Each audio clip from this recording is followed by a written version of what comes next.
জাতীয় সংসদ নির্বাচনের বাকি আর মাত্র একদিন।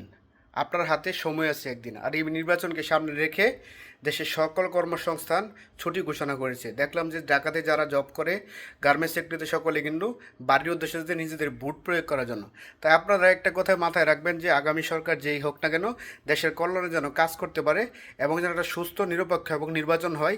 তাই আপনারা নিজেদের ভোটটাকে অমূল্যবান করে কারো কাছে বিক্রি করবেন না। 500-1000 টাকার বিনিময়ে, দেখেন 500-1000 টাকার বিনিময়ে যদি আপনার মূল্যবান ভোটটা যদি বিক্রি করে ফেলেন, তাহলে মনে রাখবেন যারা আপনার ভোটটা কিনতে যাইতেছে তারা কিন্তু আগামীতে দুর্নীতি করার জন্যই দেশের জন্য আসতেছে।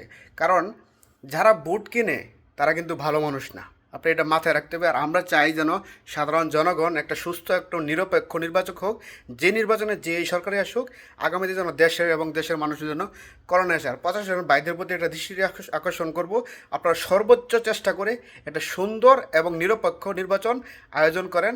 আপনাদের ভূমিকা অতুলনীয়, কারণ আপনারা যদি সুন্দর এবং নিরপেক্ষ যে একটা সেফটি দেয় একটা নির্বাচন যদি শেষ করতে পারেন, দেখবেন যে দেশের জন্য আগামী দিনে আপনারা অনেক ভালো থাকবেন। তাই সকলেই চেষ্টা করবেন যে নিজেদের ভোট যেন ভালো মানুষের যেন আপনারা দিতে পারেন এবং নিজেদের ভোটটাকে অমূল্যবান করে কারো কাছে বিক্রি করবেন না।